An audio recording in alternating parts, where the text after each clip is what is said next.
예수를 믿는 우리에게 정말 두려운 일이 율법주의 신앙에 빠지는 것입니다. 율법주의란 한마디로 하나님의 말씀대로 살면 구원받고 하나님의 말씀대로 살지 않으면 심판받는다는 믿음입니다. 그러면 십자가 복음은 무엇입니까? 누구든지 예수님을 구주로 영접하기만 하면 하나님의 은혜로 구원을 받으며 그 후 성령이 임하시게 되고 성령의 도우심으로 하나님의 말씀대로 살게 된다는 것입니다. 율법주의 신앙이나 복음의 신앙이나 하나님의 말씀대로 산다는 것은 비슷해 보입니다. 그러나 이 둘은 너무나 큰 차이가 있습니다. 율법주의는 열심과 충성을 강조합니다. 죽을 때까지 열심과 충성을 다하지만 그런데도 만족이나 해결함이 없습니다. 왜냐하면 열심과 충성으로는 하나님의 말씀을 온전히 지킬 수 없기 때문입니다. 그러나 복음적인 신앙은 감사와 사랑이 초점입니다. 이미 하나님이 우리를 구원해 주셨고 성령께서 우리 마음에 오셔서 우리를 도와주시기 때문에 하나님의 말씀대로 사라지게 된다는 것입니다. 그러므로 우리는 감사할 것밖에 없고 사랑만 하면 되는 것입니다. 성령으로 마음에 받는 할례가 참 할례입니다. 로마서 2장 29절. 예수를 믿으면 우리 마음이 할례를 받습니다. 그 말은 성령께서 마음에 임하시고 항상 성령을 의식하고 산다는 것입니다. 마음에 가장 귀한 분이 오셨습니다. 그 열매가 기쁨이고 감사이고 사랑입니다. 성경은 이 마음을 부드러운 마음이라고 했습니다. 또 새 영을 너희 속에 두고 새 마음을 너희에게 주되 너희 육신에서 굳은 마음을 제거하고 부드러운 마음을 줄 것이며 또 내 영을 너희 속에 두어 너희로 내 율례를 행하게 하리니 너희가 내 규례를 지켜 행할지라. 에스겔 36장 26절 27절. 그러므로 자신이 율법주의 신앙에 빠졌는지 아닌지 스스로 분별할 수 있는 기준은 마음에 성령께서 임하신 것을 느끼는가, 마음이 부드러운가 하는 것입니다. 마음에 기쁨과 감사와 사랑이 있으면 은혜 생활을 하는 것입니다. 그러나 마음이 딱딱하게 굳어 있고 남을 비판하고 두려움과 염려가 있으면 율법주의에 빠져 있는 것입니다. 페이스북에 올라온 짧은 간증입니다. 15년 전 주님이 제 안에 들어오셔서 제가 변화되기 시작했을 때 어머니께서 하신 말씀이 기억납니다. 주님이 분명 살아계시는구나. 너 같은 사람이 변화되다니. 부끄럽지만 아멘입니다. 성령께서 마음에 오셨다면 주변 사람들이 다 알게 되어 있습니다.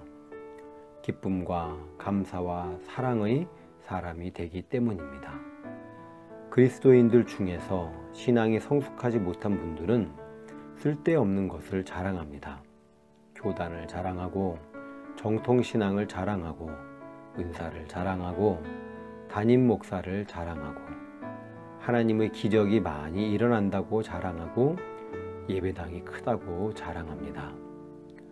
그러나 정말 중요한 것은 믿지 않는 사람들이 자신을 보고 하나님이 좋으신 분이라는 것을 믿게 되는 것입니다. 사람들이 자신을 보면 하나님을 믿고 싶고 하나님께 영광을 돌리게 되는 것입니다. 유대인들의 문제는 율법을 지키고 열심히 신앙생활을 하지만 그런 그들을 보는 이방인들이 하나님이 좋으신 분인지 모른다는 것입니다. 하나님의 영광이 나타나기는커녕 그들을 볼 때 하나님이 싫어지게 만듭니다. 성경에 기록한 바 너희 때문에 하나님의 이름이 이방 가운데서 모독을 받는다 한 것과 같습니다. 한국교회는 지금 심각한 문제에 빠져 있습니다. 예수를 열심히 믿으면 믿을수록 더 무서운 사람이 되고 교회 분위기가 더 무서워지는 현상, 교인들끼리 서로 비판하고 비난하고 좀 더 자랑하고 과시하고 내세우려 하는 현상. 예수님은 우리가 이렇게 하라고 십자가에 죽으신 분이 아닙니다.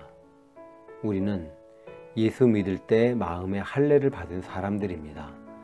성령께서 마음에 임재하신 증거가 사랑입니다. 우리가 진짜 예수를 잘 믿으면 사랑으로 소문이 나야 합니다. 우리가 주의를 잘 지키고 11조를 잘하고 전도를 많이 하고 성경 공부를 많이 했다고 해서 진짜 예수를 잘 믿는지 아닌지 속단할 수는 없습니다. 열심이 아닌 사랑으로 확인해 보아야 합니다. 믿음이 좋아 보여도 가까이 가보면 가시가 있는 사람들이 있습니다. 생수의 근원이신 예수님을 마음에 모시고 살지 않는 사람은 아무리 열심히 신앙생활을 해도 말과 행동에 가시가 돋쳐 있습니다. 그 가시는 가까운 사람들이 압니다. 성령 하나님이 우리 안에 오시는 이유는 우리 안에 생수의 강이 터지게 하기 위해서입니다. 성령님을 모시고 살면 사람이 변합니다. 가시가 없어집니다. 이것이 율법주의에서 벗어난 성도의 축복입니다. 저는 여러분이 율법주의의 함정에 빠지지 않기를 소원합니다. 모든 분들이 감사하고 사랑만 하며 사시기를 바랍니다. 그렇지만 감사와 사랑조차 노력으로 하려고 하는 함정에 빠지지는 마십시오. 그것은 또 다른 율법주의에 빠지는 것입니다. 어떻게 감사와 사랑으로만 살 수 있는지 답답하십니까? 감사와 사랑은 성령님이 하시는 일입니다. 우리가 할 일은 성령께서 마음에 계신 것을 믿는 것입니다. 그리고 우리의 마음을 바꾸어 주실 주님만 바라보는 것입니다. 그러면 만나는 모든 사람들로부터 예수 믿는 것이 좋구나, 너희가 믿는 하나님이 좋은 분이구나 라는 말을 듣게 됩니다. 그저 우리 안에 성령님이 와 계신 것을 믿으십시오. 그리고 그분을 늘 의식하세요. 항상 주님을 바라보세요. 주님이 주신 마음이면 꼭 순종하세요. 그러면 스스로 놀라게 될 것입니다. 이것이 진정으로 구원받은 자의 새 삶입니다. 가피풀 말씀 테마, 당신의 마음은 부드러운가?